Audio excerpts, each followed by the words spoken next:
ദീർഘക്ഷമുള്ളവനാകണം. എങ്ങനെയാണത് പ്രാപിക്കാൻ കഴിയുന്നത്? വേദപുസ്തകത്തിന്റെ ആഴത്തിലേക്ക് നമ്മൾ പോകുമ്പോൾ ഇപ്രകാരം നമുക്ക് ക്ഷമിക്കണമെങ്കിൽ ഒന്നാമത്തെ വിഷയം, നമ്മൾ നമ്മുടെ പ്രാണനെ സ്നേഹിക്കണം. ഇങ്ങനെ പറഞ്ഞിരിക്കുന്നു, നമുക്ക് നമ്മുടെ പ്രാണനെ സ്നേഹിക്കണം. ഹബക്കൂക്ക് എന്ന പ്രവാചകൻ പറയുക, നീ നിന്റെ പ്രാണനോട് പാപം ചെയ്തു, നീ നിന്റെ പ്രാണനെ ദ്രോഹിച്ചു. നമ്മുടെ പ്രാണനെ നമുക്ക് സ്നേഹിക്കണ്ടേ? സ്വർഗമല്ലേ നമുക്ക് വലുത്? ഈ ലോകത്തിലെ സ്ഥാനമാനമല്ല ഇവിടെ കെട്ടുകൊടുക്കും. പ്രിയമുള്ളവരെ, നമ്മൾ ചാകുമ്പോൾ എന്തെങ്കിലും കൊണ്ടുപോകുമോ? ചിലരെയൊക്കെ പോക്കും വരവും കണ്ട 1 ലോറി 1.5 ഇഞ്ച് മെറ്റിലും കൊണ്ട് പോകുമെന്നാ ചിന്ത. ചുമ്മാതാണ് സഹോദരങ്ങളെ, ഒരു ചുക്കും കൊണ്ടുപോകത്തില്ല. ഈ ലോകത്തിലെ സ്നേഹവും കരച്ചിലും നിലവിളിയും ഒക്കെ എന്ന് പറയുന്നത് ഇതൊക്കെ ബലൂൺ ഊതി ഉറപ്പിച്ചതുപോലെ ഉള്ളൂ. നമ്മുടെ നാളുകളൊക്കെ എണ്ണപ്പെട്ടതാണ്. ഒരു മനുഷ്യന്റെ ആയുസ് 70 സംവത്സരമല്ലേ?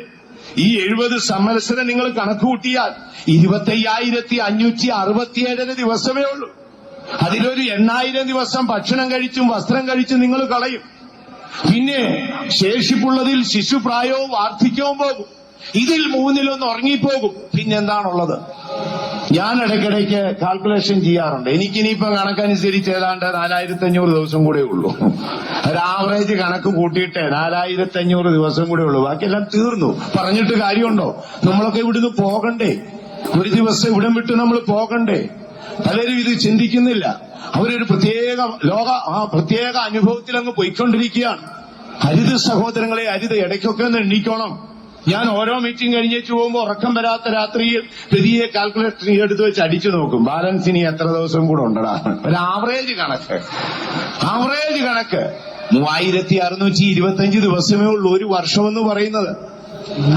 10 വർഷമെന്ന് പറയുന്നത്. 10 വർഷം കിട്ടിയാൽ ഇനി അത്രയേ ഉള്ളൂ. അപ്പോൾ നമ്മൾ എണ്ണപ്പെട്ടവരാണ്, വഴിയാത്രക്കാരാണ്.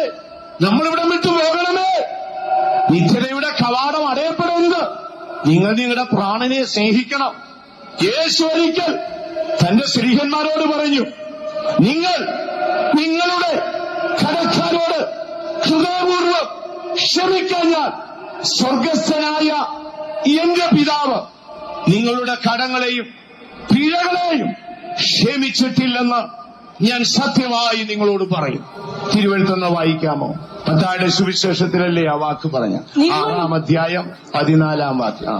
നിങ്ങൾ മനുഷ്യരോട് അവരുടെ പിഴകളെ ക്ഷമിച്ചാൽ സ്വർഗസ്ഥനായ നിങ്ങളുടെ പിതാവ് നിങ്ങളോടും ക്ഷമിക്കും. നിങ്ങൾ മനുഷ്യരോട് പിഴകളെ ക്ഷമിക്കാഞ്ഞാലോ നിങ്ങളുടെ പിതാവ് നിങ്ങളുടെ പിഴകളെയും നമ്മുടെ പിഴകളൊന്നും ക്ഷമിക്കത്തില്ലെന്ന് പലർക്കും ഇത് അറിഞ്ഞുകൂടാ.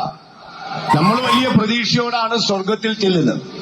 ഇംഗ്ലീഷുകാർ ഇങ്ങനൊരു വാക്ക് പറയാറുണ്ട്, എടാ നീ ഉറങ്ങും മുമ്പ് നീ മറ്റൊരുവന്റെ തെറ്റ് ക്ഷമിച്ചു കൊടുത്താൽ നീ ഉണരും മുൻപ് ദൈവം നിന്റെ തെറ്റ് ക്ഷമിക്കും. അത് ഇംഗ്ലീഷുകാരുടെ ഒരു ഭാഷയാണ്. ഉറങ്ങും മുമ്പേ നീ അന്യന്റെ പാപങ്ങളെ ക്ഷമിച്ചാൽ ഉണരും മുമ്പേ ദൈവം നിന്റെ പാപം ക്ഷമിക്കുമെന്ന്. ദൈവമക്കളെ ഓർത്തുകൊള്ളണമേ, യേശു പറഞ്ഞ വാക്കാണ് ഇത്. ആരെങ്കിലും എന്തിക്കോസിലെ മത്തായി ഉപദേശിച്ച് പറഞ്ഞ കാര്യമല്ലിത്. ഇത് നമ്മുടെ കർത്താവായ യേശു പറഞ്ഞതാ. ഓർമ്മയിൽ എഴുതി സൂക്ഷിച്ചേരെ. നമ്മളിവിടെ വലിയ കാര്യങ്ങളൊക്കെ പറഞ്ഞ് പൗലോസിന്റെ വാക്ക് വാടകയ്ക്കെടുത്തൊക്കെ ഒട്ടിച്ചാ പറഞ്ഞു വിടുന്നത്. നമ്മൾ ഇംഗ്ലീഷിൽ പാടി, മലയാളത്തിൽ പാടി, എന്തെല്ലാം പറഞ്ഞു, ഇല്ലേ, ഉള്ളതും ഇല്ലാത്തൊക്കെ പറഞ്ഞു വിട്ട് അവിടെ ചെല്ലുമ്പോഴോ അന്തിമ വിധിയുടെ നാളിൽ ഒരു വലിയ സമൂഹം ലജ്ജിക്കും. എന്താ അവർ കേൾക്കാൻ പോകുന്നത്?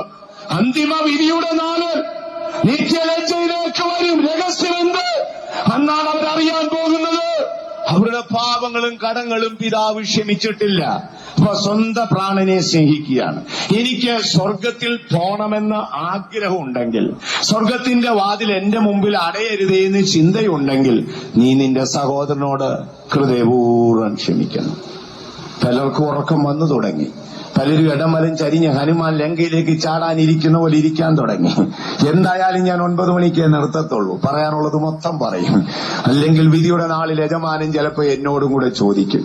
അപ്പോൾ ഒരു കാര്യം ഞാൻ നിങ്ങളോട് പറയാം, എങ്ങനെ നമുക്ക് ക്ഷമിക്കാം. ക്ഷമിക്കേണ്ട വിഷയം ഇതാണ്.